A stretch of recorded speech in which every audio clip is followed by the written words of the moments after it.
Good morning, students. Myself Abhishek Sharma from Mount Literacy School, Jhansi. Students, we are in chapter 9th of Business Studies of class 12th, and today we are going to discuss about capital structure and factors affecting the capital structure of any company. So, as I have already mentioned in my whiteboard, capital structure means proportion of debt and equity used for financing the operations of business, that is debt upon equity. In other words, capital structure represents the proportion of debt capital and the equity capital in the capital structure. What kind of capital structure is best for a firm is very difficult to define. The capital structure should be such which increases the value of equity share or maximize the wealth of equity shareholder. Debt and equity differs in cost and risk, as debt involves less cost but it is very risky securities, whereas equity are expensive securities but these are safe securities from company's point of view. Now, what are the factors which affects capital structure or determines the capital structure? So let's begin with capital structure of other companies. Some companies frame their capital structure according to industrial norms. Stock market condition. There are two main conditions of market, that is boom and recession or depression condition. These conditions affect the capital structure, especially when companies planning to raise additional capital. Regulatory framework. Issue of shares and debentures have to be done within the SEBI guidelines for taking loan. Control.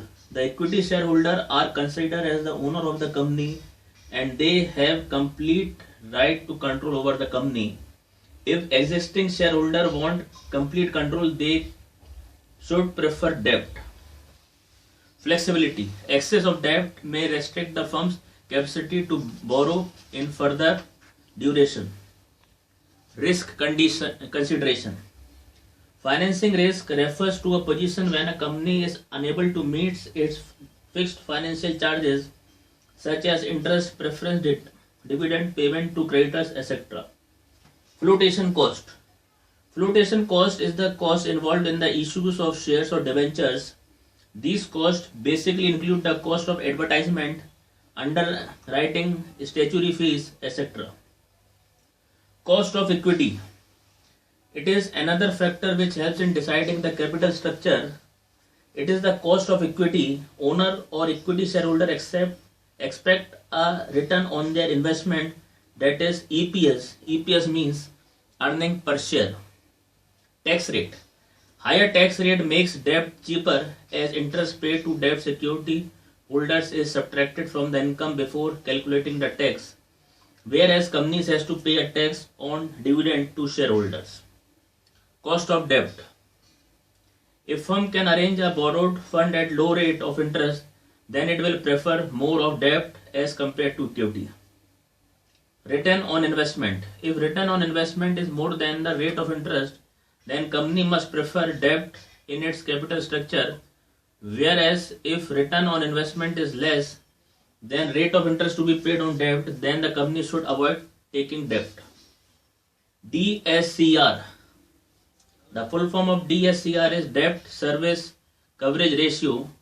It means profit after tax plus debt plus interest plus non-cash expenditure written off upon preference dividend plus interest plus repayment obligation.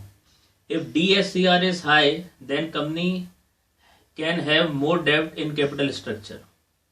As high DSCR indicates better ability of company to repay its debt.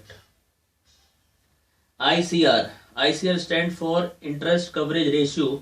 It refers to number of times companies earning before interest and taxes covers the interest payment obligation. And last is cash flow position. The decision related to composition of capital structure also depends upon the availability of business to generate enough cash flow. The company is under legal obligation to pay a fixed rate of interest to debenture holders, dividend to preference shareholders, and principal and interest amount for their loan purposes. So that's all for today. Thank you and have a nice day.